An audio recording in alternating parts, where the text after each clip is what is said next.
Track 57. Now, I'm guessing that many of you, like me, may have raised an eyebrow this week when you heard that kids as young as 8 are receiving treatment for internet addiction. And this is a problem that's surely set to get worse, of course, given that it's just been announced that over 40% of the world's population, a whopping 3 billion people, is now online. 3 billion! Can you believe it? And that's why today we're turning our attention yet again to the World Wide Web and asking whether the internet is becoming more of a curse than a blessing. As ever, if the show's to work, we need you to call up and tell us what's on your mind.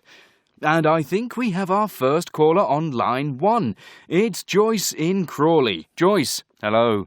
Oh, hello, Michael. Thank you. Yes, well, I've been a university lecturer for some 40 years now, and I'm on the verge of retiring.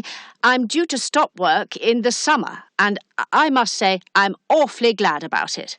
Why's that then, Joyce? Well, to be frank, I think the internet has created a generation of idiots, and I honestly don't think things are likely to get any better in the foreseeable future. Well, that's a fairly bleak appraisal. What is it about the web that particularly concerns you, Joyce? Well, the main thing is simply the ease of access it provides. I'm obviously not opposed to people being able to access useful information, but most students nowadays have lost the ability to construct their own essays or think their own way through a question. They simply cut and paste and hand things in, which appalls me. So, plagiarism, in short. Exactly.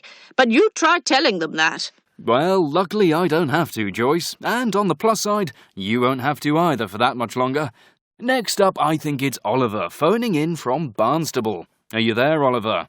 Yes, Michael. Can you hear me? Loud and clear, Oliver. What's on your mind? Well, what worries me, Michael, is the fact there is no delete button on the web. OK.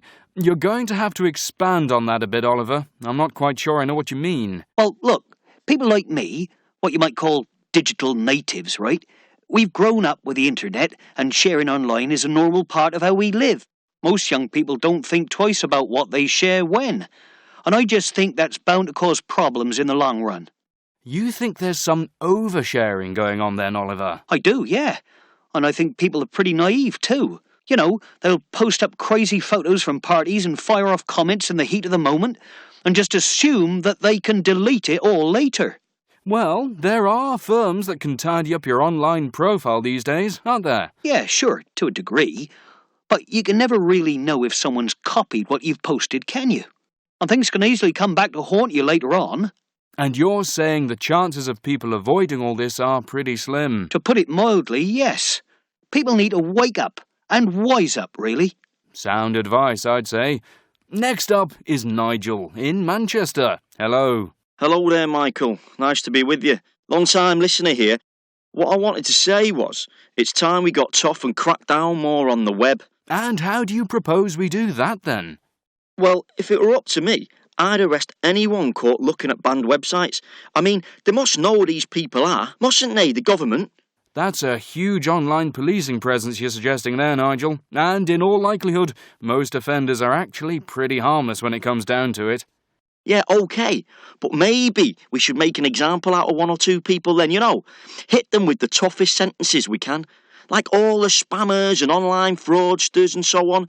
Do that, and the odds are you'll put others off. Or do that, and there's a distinct possibility you'll end up involved in a legal dispute about appropriate punishments, I would have thought, to be honest.